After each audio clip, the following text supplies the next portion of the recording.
The lake was supposed to be a place of peace, a quiet escape where a man could cast his line and forget about the chaos of life.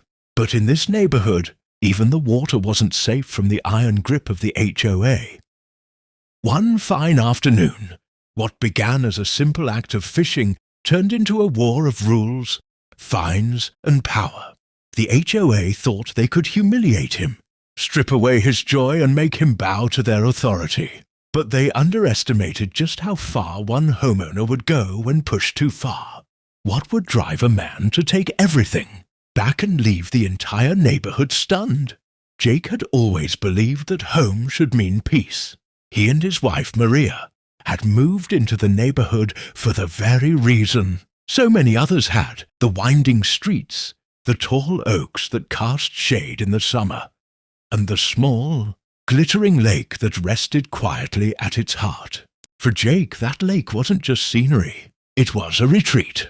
Early mornings, before the rest of the community stirred, he'd walk down with his fishing rod, breathe in the cool air, and feel the weight of the world lift with each cast into the still water. Neighbors often waved as they passed, some nodding approvingly, others eyeing him with that peculiar mix of curiosity and quiet judgment that thrives in close-knit communities. Maria enjoyed their life there too. She filled their modest home with warmth, tending to her garden and finding solace in the slower rhythm of lakeside living. Together, they felt they had found a place that could truly be theirs. But behind the polished lawns and freshly painted fences, the Homeowners Association was always watching. Rules were whispered about at gatherings, restrictions on lawn decorations, fines for paint colors just a shade off, letters slipped under doors for grass trimmed too high or hedges cut too low. Most residents grumbled but complied, choosing peace over conflict. Jake, however, paid little attention. Fishing was harmless, he thought. Who could possibly find fault with a man enjoying the very lake that drew them? All there in the first place. Still, there were moments, sharp glances from board members, murmurs about community guidelines, and the occasional letter pinned to the bulletin board that hinted trouble was brewing. Jake dismissed them at first, unaware that his quiet mornings by the water would soon ignite a battle that would tear through the neighborhood, exposing just how far the HOA would go to maintain control. At first, the fine seemed almost laughable. A small slip of paper tucked into Jake's mailbox, stamped with the HOA's letterhead, claiming he had violated community guidelines by fishing on association property. He held it in his hands, puzzled. The lake had always been the centerpiece of the neighborhood, the reason so many had chosen to buy homes there. It wasn't posted as private, and families gathered there on weekends for picnics. Kids skipped stones, teenagers lounged on the banks, and yet suddenly, Jake's quiet hobby had been singled out as an offense. He shrugged it off, believing it was some clerical error. But a week later, another notice arrived, this one harsher. It carried a fine of $100 and a warning that further violations would result in escalating penalties. Maria frowned when she read it, her gentle features tightening with worry. "They're trying to make an example out of you," she said softly. Jake laughed, but deep down, unease began to take root. The HOA president, a sharp-eyed woman named Carol, was often seen patrolling the neighborhood with a clipboard in hand. She was the kind of leader who thrived on authority, enforcing even the most obscure rules with a zeal that bordered on obsession. Jake soon noticed that whenever he went down to the lake, Carol's car seemed to linger nearby, her gaze fixed on him as though he were committing a crime. Then came the letters. Long, formal, dripping with legal jargon. They cited obscure passages from the HOA handbook, sections buried, so deep no ordinary homeowner would ever stumble upon them. According to Carol, fishing was restricted to community events approved by the board. In other words, Jake could cast his line only when the HOA decided it was acceptable. Anything outside of that was a violation. The absurdity of it infuriated him. It wasn't about fishing anymore. It was about control. He tried reasoning with the board, sending polite emails, asking for clarification. The replies he received were curt and dismissive, insisting the rules were clear and non-negotiable. Each attempt to stand his ground only brought harsher retaliation. The fines increased, stacking higher with each so-called violation, until they reached hundreds of dollars. Neighbors began whispering. Some sympathized, quietly admitting they thought the rule was ridiculous. Others kept their distance, unwilling to risk drawing the HOA's attention. A few even sided with Carol, muttering about maintaining order and following the guidelines. It was a quiet kind of isolation, Jake and Maria against a wall of authority, surrounded by neighbors too cautious or fearful to intervene. One morning, Jake walked to the lake as usual, determined not to let the HOA strip away his peace. He cast his line into the water, the sun glinting off the surface. But before long, Carol appeared, striding down the bank with her clipboard clutched tightly in her hand. Her voice carried across the still air. She declared him in violation once again, threatening legal action if he continued to ignore their demands. Maria stood at their doorway watching, her heart aching as she saw her husband's jaw tighten, his hands clenching around the rod. He said nothing, but the humiliation was heavy. A public shaming meant to break him down. From then on, the harassment escalated. Jake received notices threatening liens against his property if the fines went unpaid. He found warning signs posted near the lake, printed by the HOA, declaring that unauthorized fishing is strictly prohibited. On one occasion, he discovered his name mentioned in the minutes of a board meeting, painted as a troublemaker who sought to undermine community order. The unfairness cut deep, but Jake wasn't a man to back down easily. He began keeping records, copies of every letter, photos of the lake, even witness statements from sympathetic neighbors.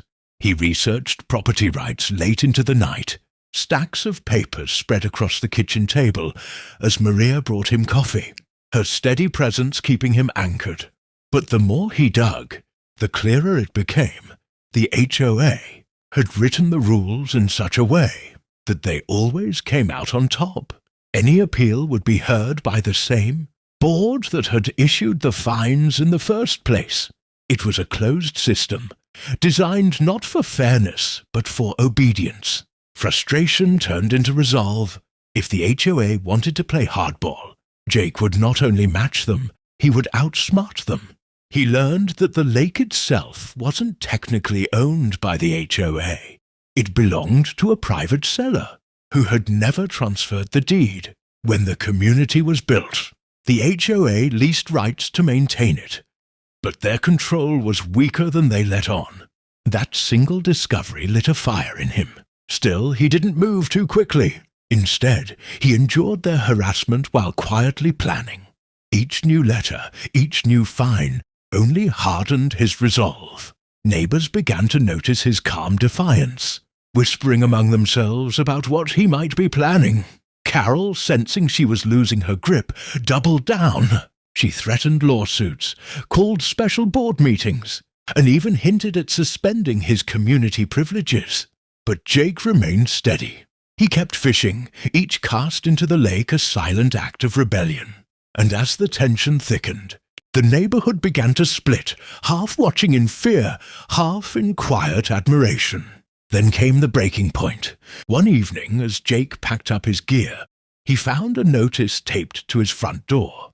It was different from the others, thicker, more formal.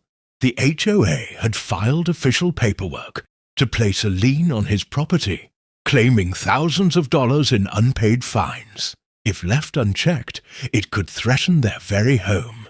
Maria's eyes filled with tears when she read it, her voice trembling as she asked what they would do. Jake stood silent for a long moment, staring out at the lake shimmering under the fading sun. Then he turned, a quiet determination in his eyes that Maria had never seen before. The HOA thought they had broken him, thought they had cornered him with threats and paperwork. But in their arrogance, they had forgotten one thing. Jake wasn't the kind of man to surrender what he loved.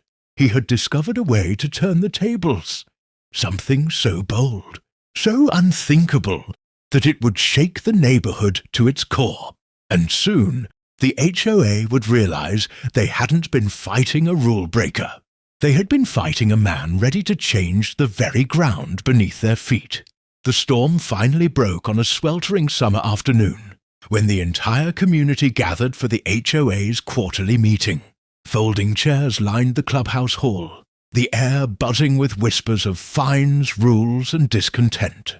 At the front of the room sat Carol, rigid in her seat, her clipboard neatly stacked with documents that she believed would crush the last of Jake's resistance. Everyone knew why they were there. Jake's defiance had become the talk of the neighborhood. Some came to see him humbled, expecting the HOA to win, as it always had. Others came out of curiosity, eager to see how far one man could push back against the iron grip of the board. And a quiet few came in secret hope that maybe, just maybe, Jake would succeed where they had long since surrendered. Carol wasted no time. Her voice, sharp and commanding, filled the hall as she recited a list of Jake's supposed violations: unauthorized fishing, failure to comply with community guidelines, refusal to pay escalating fines. She ended with a flourish, announcing that the board had voted to enforce a lien against his property. The weight of her words settled over the room like a hammer. To most, it sounded like the end of Jake's fight. But Jake did not flinch. He stood calm and steady, as though the months of threats and harassment had only forged steel inside him.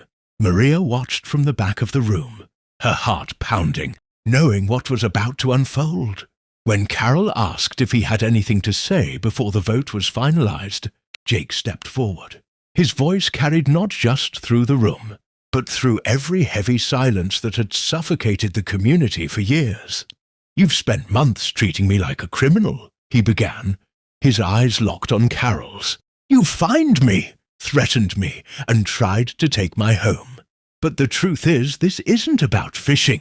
It's about control. And today that control ends." He reached into a folder and pulled out a crisp document. The sound of the paper sliding free was almost theatrical in the charged silence.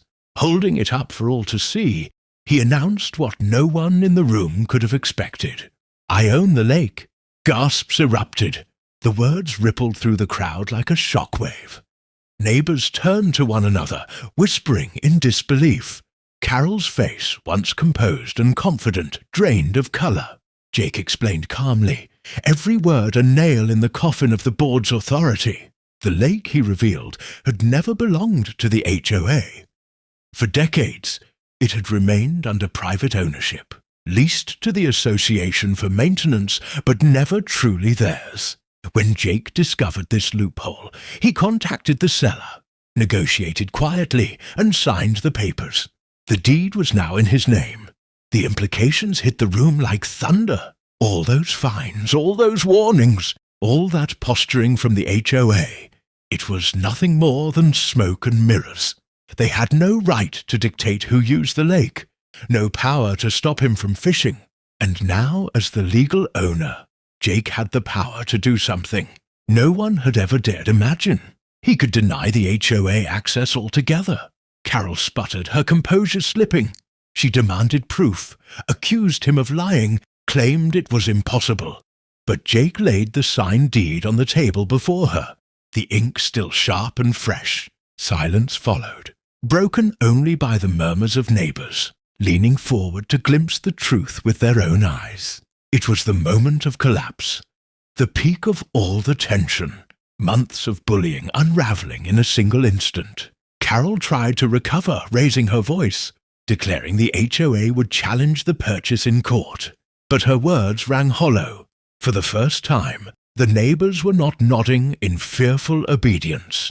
They were watching her stumble, her authority crumbling in real time. Then Jake delivered the final blow. "Effective immediately," he said. his voice steady and clear. "The lake is closed to all HOA members and their guests. No fishing, no swimming, no access of any kind, unless I grant permission. You wanted control over the water. Now you've lost it completely." The room erupted. Some gasped in outrage, others burst into laughter. A few clapped, unable to contain their admiration.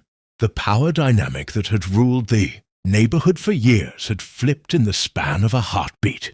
Carol's face twisted in fury, her knuckles white as she gripped the table. She threatened legal retaliation, swore the HOA would find a way to undo this, but the board members beside her looked shaken, their eyes darting away as though unwilling to be dragged into her sinking ship. The crowd had already seen enough. They knew the truth. The HOA had overreached, and now they were paying the price. Jake gathered his papers, his work complete. He didn't raise his voice, didn't gloat or sneer. He simply turned to the neighbors and said, "You don't have to live in fear. Not of them. Not anymore." With that, he walked out of the clubhouse, Maria close behind, their footsteps echoing like a victory march. Behind them, the community erupted into chaos. Some neighbors demanding Carol's resignation, others pressing her for answers, and still more whispering about what would happen next, now that the very heart of the neighborhood was in Jake's hands. It was more than a triumph. It was a humiliation for the HOA, a spectacle that no one would ever forget. The woman who had ruled with a clipboard and threats now sat powerless, watching as the very authority she clung to slipped like sand through her fingers. And yet, for Jake, the victory was only the beginning. Owning the lake was more than revenge. It was leverage. The power dynamics of the entire neighborhood had shifted, and every eye would now be on him.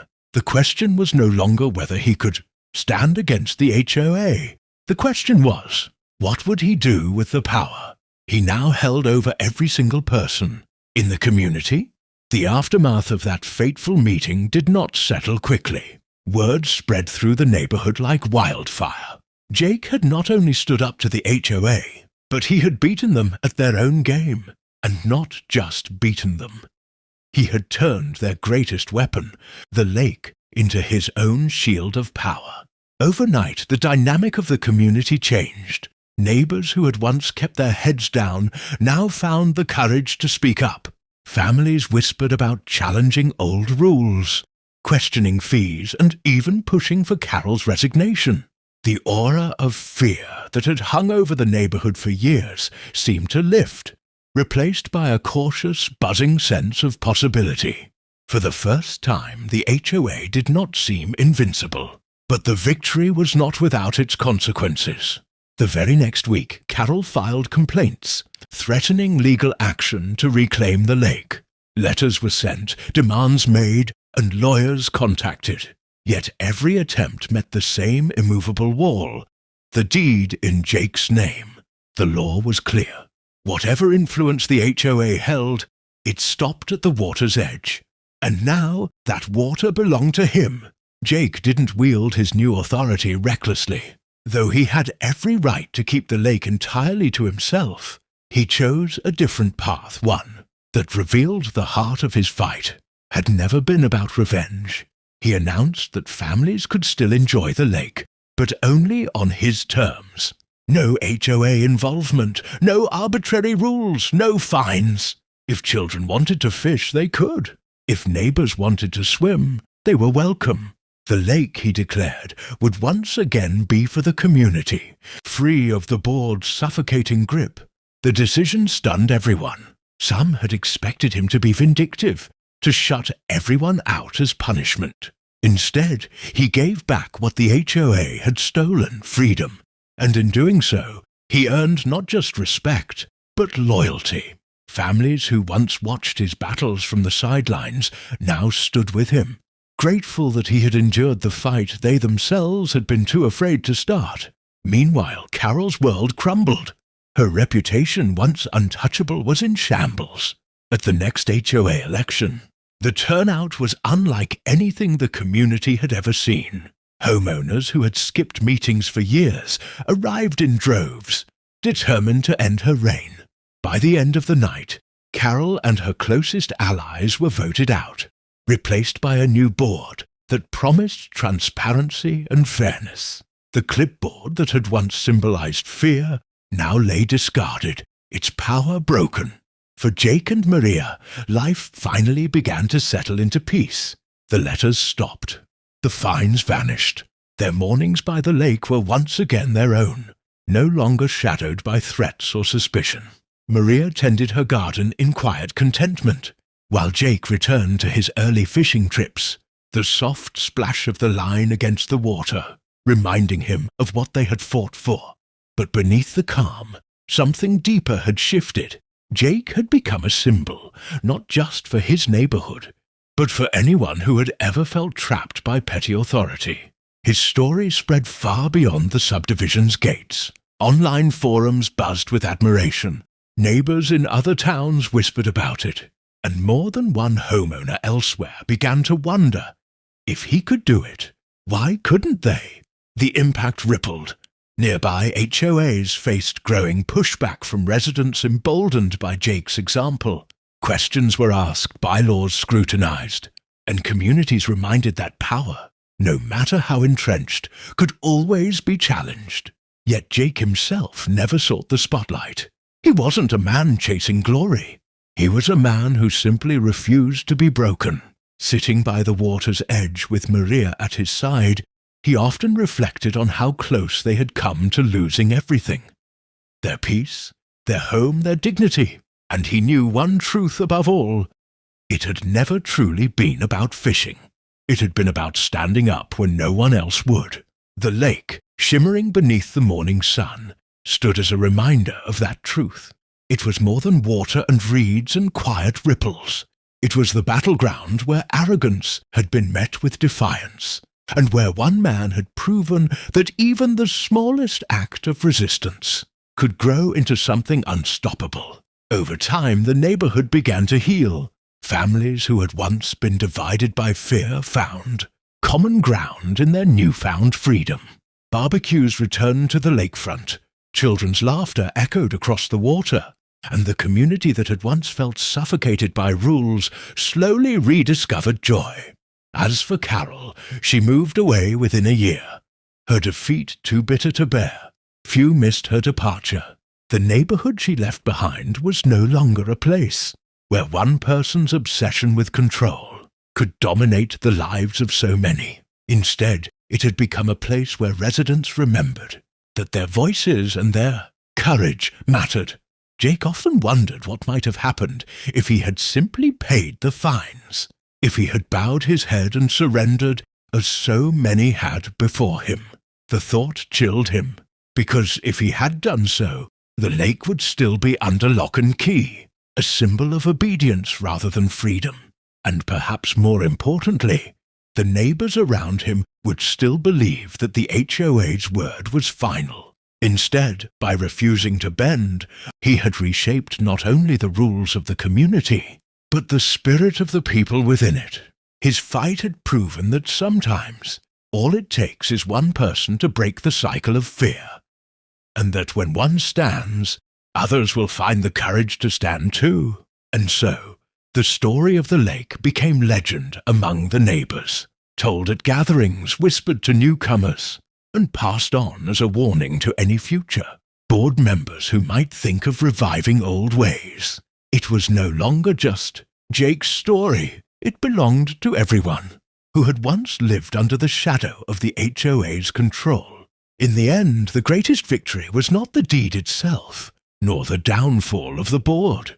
The greatest victory was freedom, the simple, priceless freedom to live without fear of harassment, fines, or humiliation. Freedom to fish, to laugh, to gather, to enjoy the very place they called home. And as Jake cast his line once more, the sun dipping low behind the trees, he smiled. The battle had been long, the cost heavy, but the reward was something no HOA could ever write into their rules. Because at the heart of it all, this was never just about a lake. It was about dignity, about defiance, about proving that no rule, no fine, and no board could ever truly strip away the right to live free. So the question remains, what would you do if an HOA tried to take away the very thing you loved most?